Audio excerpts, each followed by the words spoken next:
Welcome back to A Morning. So where do we start? Your essential gluten-free, dairy-free, sugar-free food allergy cookbook. And joining us this morning is the author of this book, Victoria Ye. Welcome to our show. Thank you very much. I have to tell you, luckily it doesn't affect my family, but I have a couple of girlfriends who are waiting for me to come home with this book, and they're going, I need help.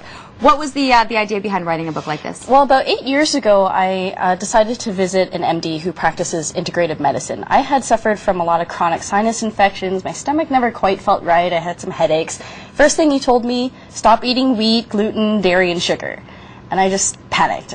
You know, those are my main food groups. What am I supposed to eat now? So I went from this panic state to, eventually discovering that there were some gluten-free foods in stores. I could find gluten-free pastas and muffins and stuff like that. But then it was kind of expensive.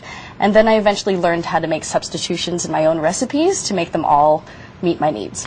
The one thing I have started to realize is the amount of gluten-free sections now within the grocery stores. You see that it's affecting a lot more of the population. A lot of parents are doing it for their children, and it is expensive. So this was a great way to not have to buy all of the products and be able to integrate them into some of your own recipes. Exactly, and especially if you suffer from multiple food allergies, making substitutions is absolutely essential if you want to feel self-sufficient and satisfied with your diet. What was the hardest thing to do when writing this book?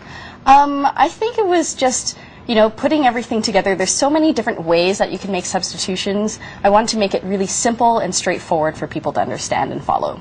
Are there some recipes that are really, you start right from scratch and you're not using any of the ingredients that are going to cause people some issues? Yeah, absolutely. The best advice I can give is actually to keep things simple. So if you stick to fresh fruits, veggies, grains, you're not going to run into issues with gluten, dairy, and sugar. It's just when you want that extra treat, breads or cakes and stuff like that, where you can run into trouble. Because it can be difficult. You were saying one of your clients as well hadn't had a birthday cake from the time that they were diagnosed. Yes, and he was 30 years old. I made him a birthday cake for the first time in I don't know how many years. And, it's difficult sometimes to find these alternatives. There is a triple layer, what is it? Triple fudge, triple chocolate? Chocolate cake, yeah. You have absolutely everything in here, from appetizers to full menus, desserts. Did you find that was the need? You wanted to be able to cover all the bases? Yeah, my clients, I didn't want to just help them one day of the year when I'm making their birthday cake. I wanted people to really understand how they could live with this 365 days a year.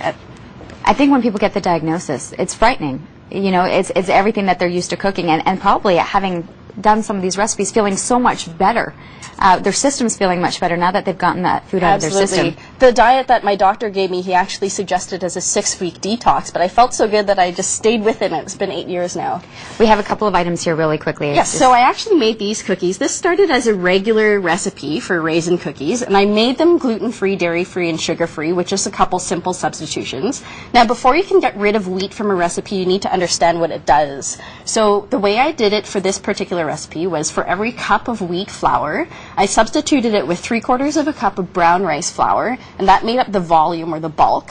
And then the second thing I did was add a 1/4 cup of tapioca starch, and that gave the binding qualities of gluten, so it sticks together and it's not crumbly. And then I add an extra 1/2 teaspoon of baking powder, which gives the leavening quality of wheat to help it rise and be fluffy. You're like a scientist as well, having to figure out how to make all of these recipes. Where can people find the book? The book is available at my website, www.glutenfreeliving.ca. Perfect. There it is, everything. I've had a wonderful opportunity to go through it, and I'm loving some of these recipes, and I don't even have to cook gluten-free. So there you have it if you have that opportunity. Check out the website. Am I allowed to dig into one of these cookies, by the way? Absolutely. Perfect. Kurt, I'll save you one, too, see what this is like without all of these main ingredients in there. Just the one. That'd be nice. I'll get you one. I'll get you a big one. Thank you. Okay.